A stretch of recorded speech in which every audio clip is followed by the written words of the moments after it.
Hey everyone, Taylor here, and thanks for listening to the Bonfire Briefing Podcast. My guest today is Tom Queter, a Libertarian who's running for U.S. Senate in New York against Chuck Schumer. We talked about his political journey, Ukraine and U.S. foreign policy, and addressing gun violence. It was an awesome conversation, and I really appreciate him taking time to come on the show. Especially since I mispronounced his name in the beginning. An amateur mistake from an amateur podcaster. My apologies to Mr. Queter. Glad he took it in as cool of a way as he did. And without further ado, here's our conversation.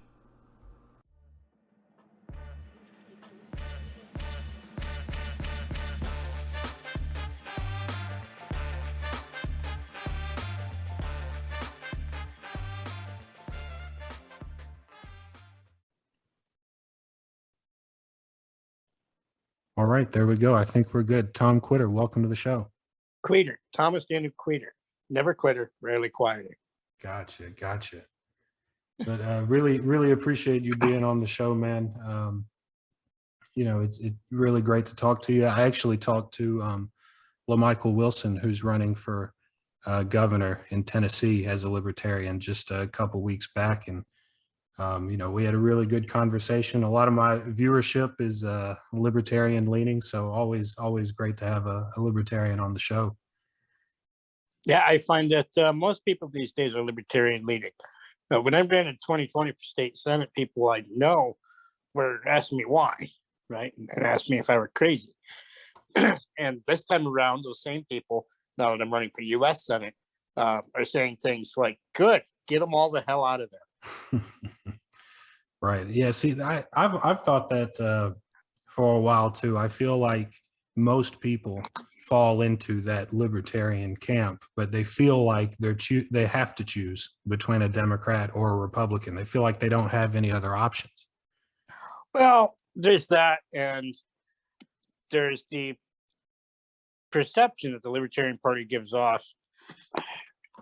It's almost good and bad, right? Remember when you pick up, when we greeted each other, you asked me how I was doing. I said good, bad, ugly, and libertarian. I think part of the perception of the party is due to the fact that we're okay with arguing each other. And that tends to hold people back from wanting to get involved. Because we seem like a shit show. We're not, but we're open about our arguments. Right. No, go ahead. The other two parties are not open about their arguments. You only see what makes the national news. You don't see all the political maneuvering that goes on in those parties. And yet you sit around wondering how we ended up with Joe Biden and Donald Trump. Right. Yeah. And I mean, with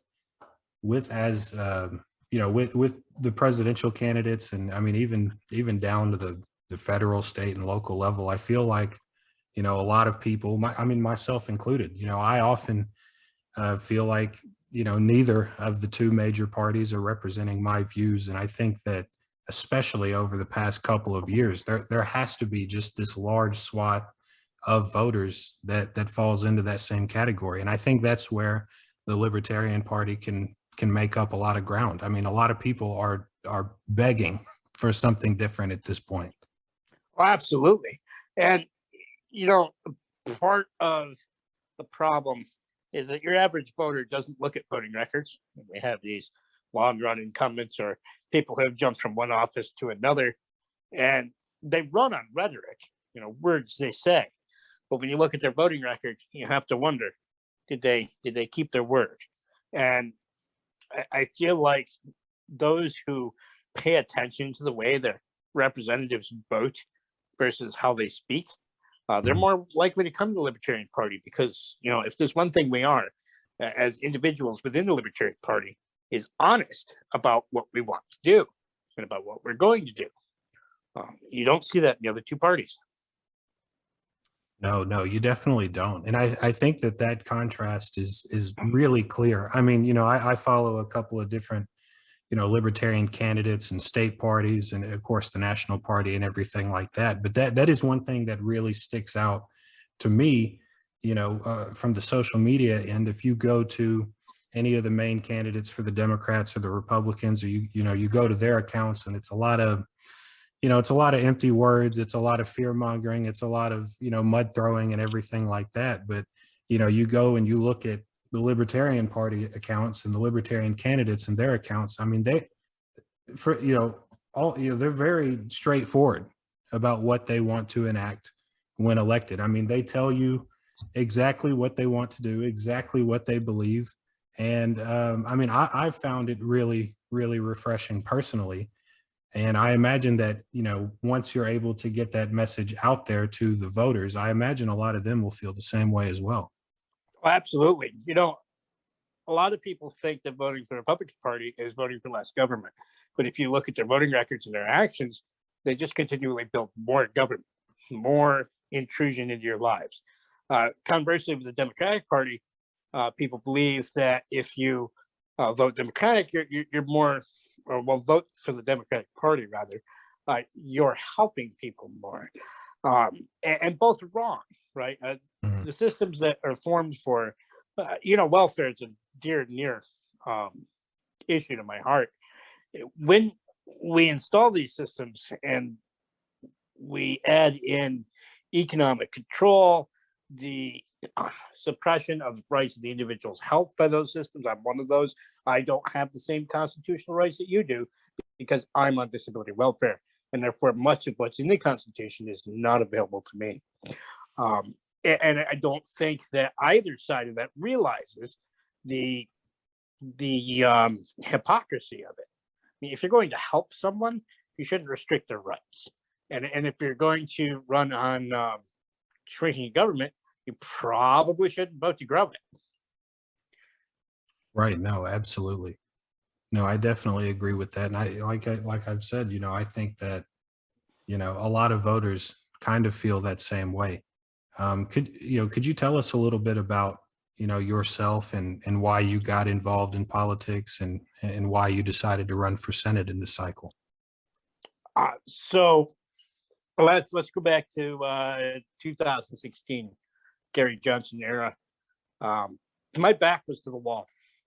I wasn't being served by the social programs that are supposed to help me. They were checking off on the boxes saying they had served me, but what they were really doing was suppressing my rights to obtain what I need to live and thrive. I spent about 5 years stuck in my apartment with very little activity other than getting online, which is how I initially got involved with the Libertarian Party.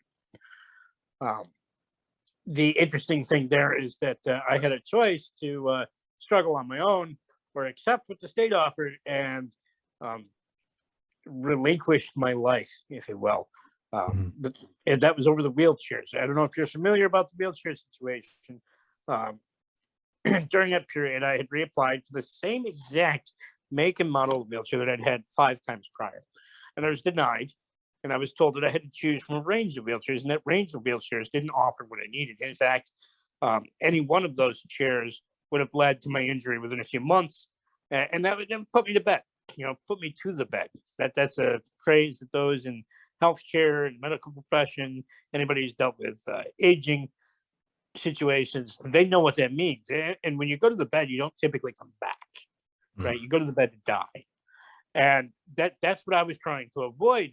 At the time of Gary Johnson, I was buying parts, used parts online. I was having friends with mechanical skills remake parts to keep that current wheelchair limping along. But that only went so far. And in the process of looking for parts, I found one unused for about $4,000. I believe it was $4,500 plus shipping and crating from Texas. The total was about $6,500. Now, mind you, those inadequate chairs that were offered to me would have cost the taxpayer about $19,000. Libertarians that I had gotten involved with over disability issues, they crowdfunded that chair. Oh, wow. Yes, it took 2 months to crowdfund, ship, and modify the chair for my needs. Through state systems, that takes no less than 2 years. So that's already 22 months quicker. Right. Your tax dollars cannot go towards purchasing a technically used wheelchair. This one was technically purchased, so it's technically secondhand, but it was never used. You can't source your equipment from other sources. You have to go through the system. You have to go through what's known as a provider, which is a state-forced middleman, right? Basically, they're forcing up the price of that chair because there's an entire other business in the middle. And actually, there tends to be between 2 and 5 other businesses in the middle if you need modifications or specifications that are specific to you. So how did I come to this party? I was dying at the hands of the state. Libertarians listened to me. Libertarians understood my problems. Libertarians understood my perspective, and they welcomed my voice. The Democrats and Republicans, whom I spent probably 10 years writing in the New York State legislature, they did not. The most I ever got from them was canned response.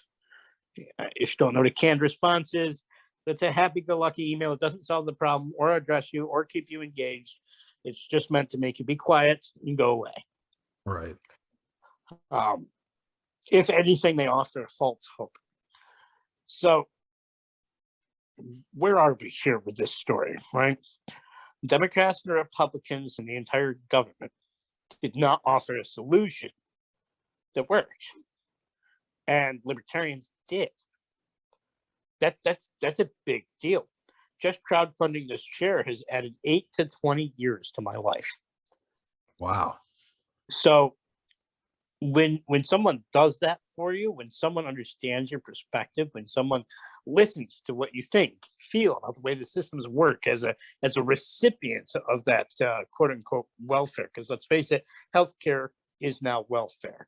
My healthcare is attached to my SSI check. That is the pre-qualifier. So I gravitated to where I was welcome. People do that. They flow like water. If you make them feel welcome, they come to you. And it's interesting because in the Libertarian Party, if you advocate for yourself as an individual, whether people agree with you or not, you will typically be respected.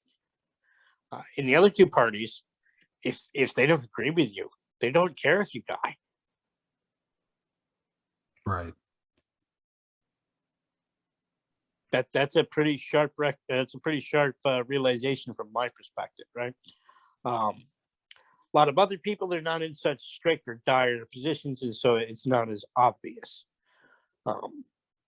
Then, of course, there's the fact that I'm a disability advocate, self-advocate, and so I have a voice. You might notice I keep talking. I'm not afraid to say what I believe is right, or what I believe should be done, or how I believe things should be done. I'm not afraid to say what's wrong. I'm not afraid to say how I'm suffering. I am perfectly willing to lay it all out there, and that's also very libertarian, because one of our key unspoken principles is that we should be able to advocate for ourselves as people, not just as libertarians, but anyone in this country should be able to advocate for themselves in government. And that's another thing I like about the Libertarian Party. You don't need strategic, deep pocket affiliations in order to run for office. What you need is policies that make sense. What you need is a presentation that people respect. And that's it. And you can run for office. That sounds like access to my government to me. And I had never had that kind of access before. Now, you had asked, how did I come to run in 2020? Or did you just mean 2022? Oh, I meant 2022. If I said 2020, my fault. Yeah. I mean, when you lay out your story like that, I mean, it makes absolute sense, why you got involved with the Libertarian Party. But, what made you want to run for Senate in this cycle? In this cycle, so I do kind of have to go back to the 2020 in order to answer that question. In 2020, which was my first solid year as a registered Libertarian, the year after I had registered as a Libertarian and formed a Chenango County affiliate, I had been part of a group of local Libertarians, chairs, and other prominent figures seeking someone to run in this office, because we knew But the Democrats and the Republicans had made a handshake deal for the senator to go unchallenged and the assemblywoman to go unchallenged in that area. Think about that. Democrats and Republicans gave each other a big hugging kiss and said, we'll leave each other alone. It's almost like they have the same direction in mind. Right.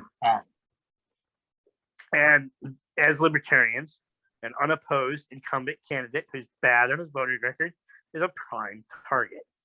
So it's very important for us to run someone against this candidate or against this incumbent. We spent about 4 months looking, and it became me. Right? I gained more of the knowledge of the race, more of the knowledge of the issues, and of course, I'm from that district. And kind of last minute, it was kind of a bold, brazen, throw my hat in move. I became the state Senate candidate in 2020 for District 52. Now, why am I running in 2022? Well, in my run for state Senate, one of the slogans is "Queer won't quit," and that's what I'm known for. I mean, I'm alive because I haven't quit. I defeated the education system on many occasions as I went through school. I defeated the FDA in seeking my life-saving drug. I've defeated insurance companies that are propped up by our government, by the way. And so for me to make a bold move like that is not new to me. I got some criticism from others, like, who are you? Where did you come from? Why are you doing this? But point being, I ran on the fact that I wouldn't quit, and I was all prepared to run again in 2022 for state Senate. And if you paid attention to New York this year, you saw we had some problems with redistricting. Right. There was 5 maps before they chose one, which ended up being deemed unconstitutional. All 5 of those maps that came out had one thing in agreement, that Tom Queter should be left no more than 10% of his voting base. Because in 2020, I took 12.6%, which is over 13,000 votes, and then caused another 17,000 people who did vote in every other race to not vote in that race. And that's something it seems conspiratorial to say they're all against Tom Queter, especially on the first release of 2 maps. But then the second release of 2 maps came back, and they both only left them 10% of the base. And then the 5th one came out, that too left me only 10% of the base. I haven't checked on the one that was drawn by an independent master because by then I was running for U.S. Senate. However, I was determined to keep running for state Senate. But through the course of several months, I got asked to run for U.S. Senate several times by party leadership in New York, various members. And my first time was not only no, but hell no. Who wants that, right? Mm-hmm. And as we approached, my district got even more screwed up. And as we saw, it would end up being completely redistricting to the point where they've moved a petitioning period, which is going on right now for independent candidates, which in New York, the Libertarian is an independent candidate. And so we're approaching the nomination convention for the 5 statewide races. And not only was I asked to run for U.S. Senate, but it was proposed that I look for lieutenant governor, things like that. And what I came to find out was that we were this close to nominating a Democrat that calls herself a Libertarian to our line. They would now change their registration to Libertarian. In New York, we have fusion voting, so that's kind of more in the mix. It's something we have to deal with, and it's something we have to play with strategically as much as we don't like it. But as someone beholden to an extremely oppressive welfare system, I could not let someone from the Democratic Party take our life. So I threw my hat in, and they didn't even run. That's what happened. I got to the nomination convention.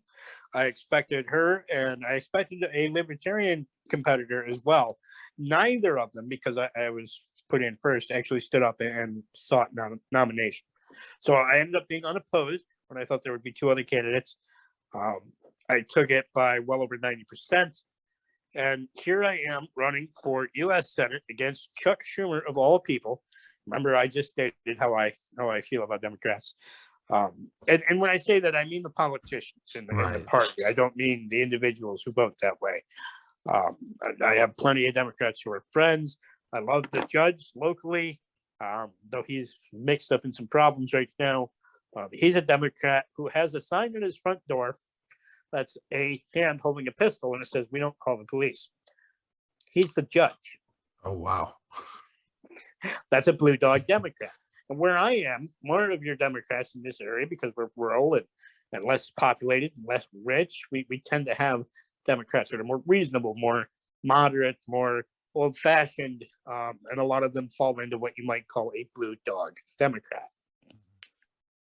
So that's how and why I came to run for state Senate or U.S. Senate in 22.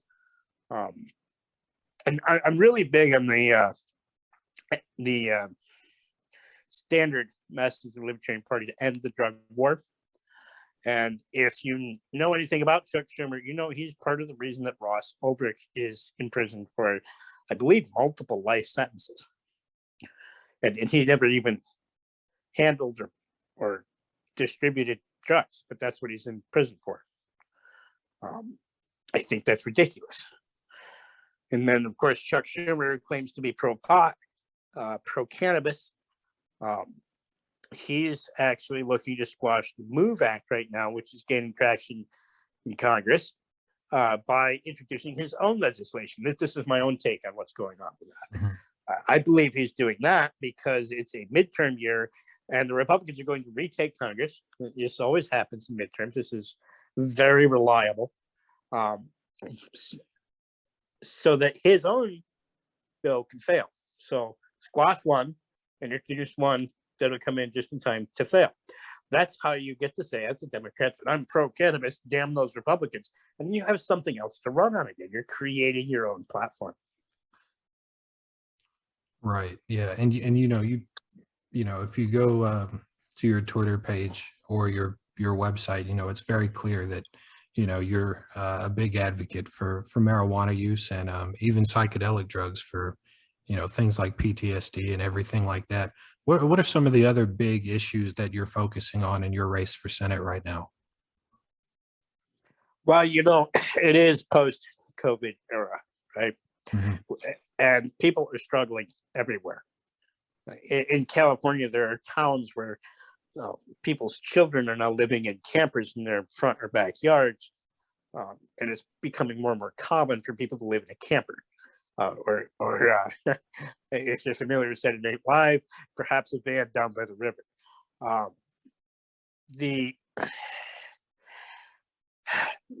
It is extremely important that we roll back anything that's unnecessary as far as expenditures, and that we give our citizens as much relief as possible right now. Our government caused this mess, and it's time for our government to try and fix it. If we don't give people what they need to survive, we're going to see more desperation. And when we see more desperation, we'll see more desperate acts. This can be mass shootings. This can be suicide.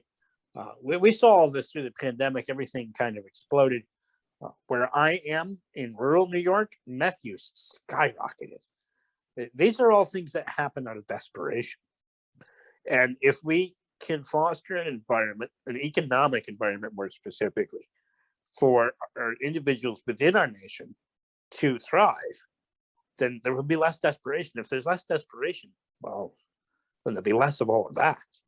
And, we have this Ukraine thing going on, and while I can appreciate the trouble that Ukraine is in, and I can appreciate the aggression from Russia not being friendly, I don't appreciate that we are ignoring, and we are, domestic problems in favor of helping out foreign problems. While I personally stand with Ukraine as far as moral support, I don't think we need to be spending buckets of money on someone else when it's really our own people who need that money. They need to keep their money. And I would apply this to far more than Ukraine. I believe our foreign aid system is often used to topple foreign economies. I believe that a fair trade would counter any of the ill effects of not offering so much foreign aid. I don't think we need to be the world's police. I think our involvement with NATO and even the UN can, because we are the biggest funders, can seem like an act of aggression to other countries.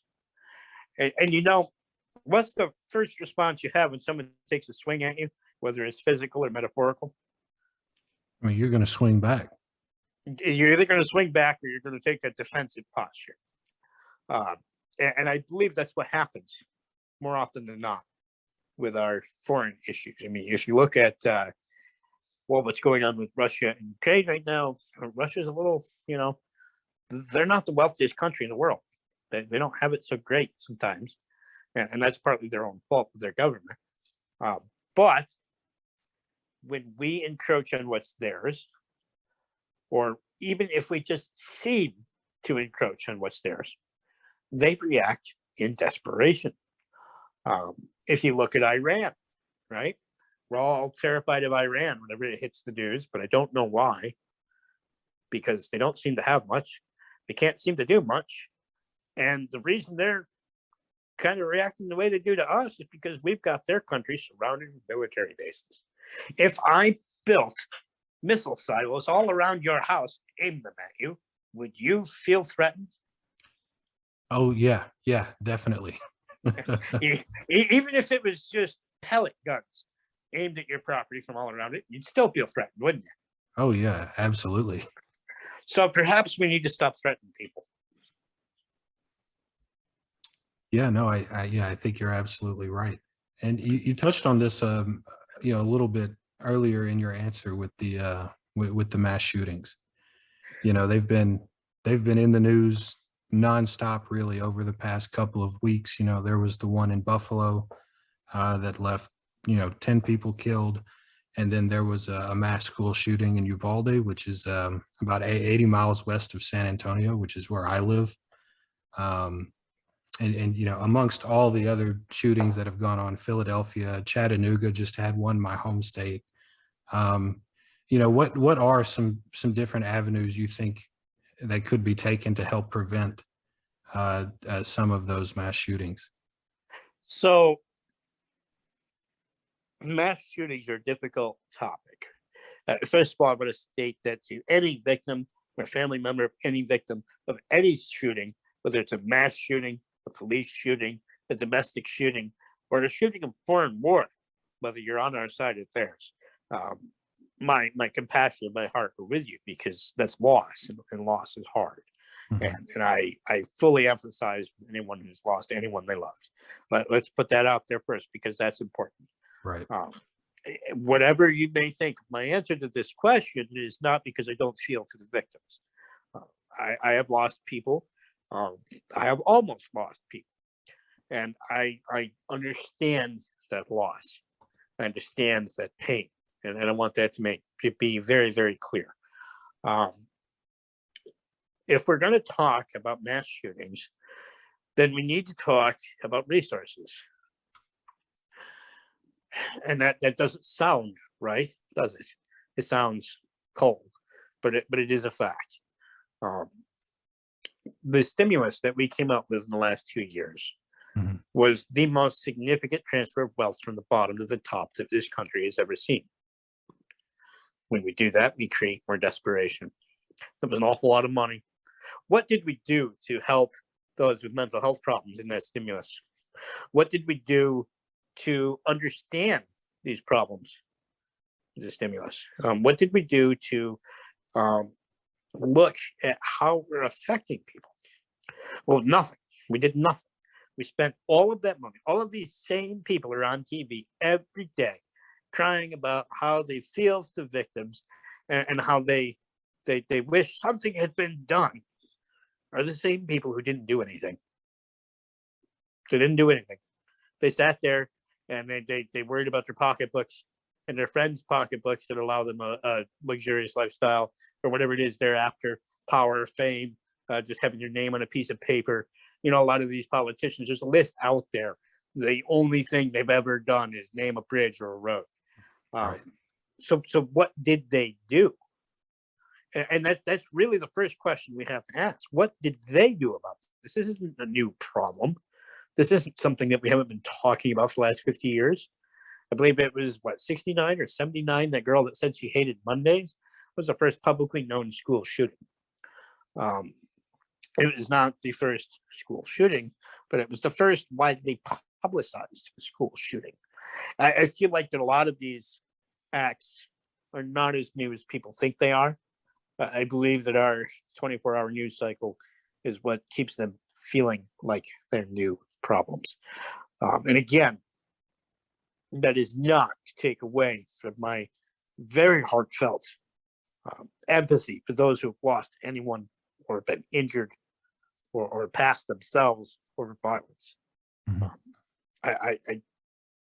There is nothing more egregious than taking the life of another human being. However, if we're going to put this in a political framing, and we're going to think about this in terms of what our government did or didn't do, we have to recognize that all these people that scream about it haven't done anything. They just haven't done anything. So if we're going to talk about mass shootings, I think we need to really get into a room with some people who know what they're talking about, go over the details, and figure out where we're wasting our resources and where we're not putting them that's necessary. This comes back to things like ending the war on drugs. If you want to end the war on drugs, you have to also address the addiction epidemic. If you want to end mass shootings, you have to address the reasons why, right? Because that addiction is why people keep doing drugs. It's addictive. Right. And something that I know very well, by the way, I was prescribed an overdose of opiates at the age of 8. I went through that, and that became alcoholism for a little while in my teens and early 20s. So if we're going to talk about mass shootings, we need to talk about why. Why is this happening? Not what law can we do to stop it, because when you put two forces against each other, they smack, and somebody's in the middle. We need to understand why. And I think an egregious lack of mental health facilities and appropriate approaches to mental health problems are the biggest reason why. And again, I'll ask you, in the last 2 years, with all the money we've spent, what did we do for that? Not a damn thing. So I think it's time to end the rhetoric and end the emotional appeal from both sides of this and gain an understanding to get a foothold and a path forward that actually allows us to address the problem. I'm not going to sit here and claim to have the solution, but I am going to sit here and claim to know that we haven't done a damn thing about it. And all of this rhetoric is not going to do a damn thing about it. And it's time that someone sits down and does the work. And here's the other thing that people don't realize: your elected representatives, whether it's in your state legislature in a lot of states or your Congress nationally, they don't do their jobs. They do nothing. But Chuck himself chases cameras and microphones. That's all he does. He doesn't do anything. The people who do the work are staffers and lobbyists. The decisions are made on dollar amounts. They're not made on what's right, what's wrong, what's legal, what's illegal, and what is or isn't the government's job. That's not how these decisions are made anymore. That's the biggest problem. We got to cut out that dead wood and make sure people start thinking and doing. We got to bring in work ethic to all of our legislatures. Right. Yeah. And yeah, I think someone like you who is ready to step in and do that work would really be a welcome breath of fresh air compared to what most people are used to getting from their representatives. I hate to cut us off a little short, but I'm a cheapskate who doesn't own Zoom Pro. So we do have a little bit of a time constraint here. We're running down on it. But I, wanted to thank you for coming on the show. I really do appreciate you. I've, really enjoyed the conversation that we've had. And just here at the end of the show, I wanted to give you an opportunity to, plug your website, let people know where they can go donate, and, talk about some stuff you have coming up, any events, anything like that. People can come out and see you. Anything you want to plug at all, really. Well, let's start with the website. That's thomasqueter.us. ThomasQuiter.us. Again, that's Thomas Daniel Queter, never quitter, rarely quieter, as you might have inferred from the interview. One thing I'm doing this Saturday, because I'm also involved with a couple of nonprofits. I'm the board of two nonprofits. One is the Catskill Center for Independence, which serves those with disabilities. And then the other is the New York Volunteer Network. It's a nonprofit started by a libertarian that I know, that I joined, and we raise money to help individuals. And we just recently raised $25,000 to renovate the home of a gentleman who's not only a veteran, but he had 8 knee replacements, and then last year one went septic and he lost his leg in the middle of a home remodel. Right, he was in the middle of remodeling his own home. Hardworking guy, kind to his community, loved to dress up like Santa Claus and give out presents and gifts to the unfortunate children in his community. His name is Russell Jordan. And this Saturday, a libertarian contractor, myself, and the person who began the Liberty Memes for Liberty Fans charity group, if I remember. It's an initiative to donate $5 to a good cause. They've helped me personally, but they hopped on board with our nonprofit's message and our nonprofit's ambition to help another individual. Because of the nonprofit and this completely decentralized, arguably anarchist group of people who just want to help others, we're going to remodel Russell Jordan's home. Why was this important? People are asking, why would you remodel a home? That's not a wheelchair. That's not a health bill. It's not a medical need. Well, here's the thing. The floors of his home were soft. That's why he was doing the remodel. If you know what soft floors are, you know that's dangerous. And he was walking around on soft floors with one leg in a walker. His ambulatory son put his leg through the floor and got mildly injured. So that's not a good situation for him. And here's what people don't understand. If you have a health issue like that, and if you are aging, which Russell is both, the county can and will remove you from your home eventually and force you into an institution. And if you can't pay for an institution, then you will be forced into a state institution. And neither of those situations are good. Right. That's not a way to retain your property and hand it down to your family. There's so many problems in that situation. People can lose so much going through that. Just by doing this simple remodel to his home, we give him security for the future, for the end of his life, for his children. We give him more accessibility for his situation so that he can do things and reach things better. Actually, he and I had a conversation recently about the darndest things, right, that you don't expect when you go through an immobility situation. How much it matters to a person to be able to get a glass of water. If you have to sit there all day, you can't get a glass of water, that's rough. Now, he has family, but in today's economy, they can't always be around. They have to work. They have to work. In New York right now, it's tough to get an aide in the home. That was my conversation with Tom Queter, Libertarian Senate candidate in New York. We got cut off a little short because I'm a cheapskate who won't pay for Zoom Pro, but I really enjoyed our conversation. I think he has a lot of interesting views on a variety of topics that you won't hear from mainstream candidates. His journey, which has culminated in his Senate run this cycle, is really inspiring. If you're interested in supporting Tom's Senate run, you can donate on his website at thomasqueter.us. If you're interested in learning more about the two nonprofits he was talking about towards the end of the show, you can learn more about the Catskill Center for Independence at ccfi.us and the New York Volunteer Network at nyvolunteers.org. Thanks for listening. Hope y'all enjoyed the show.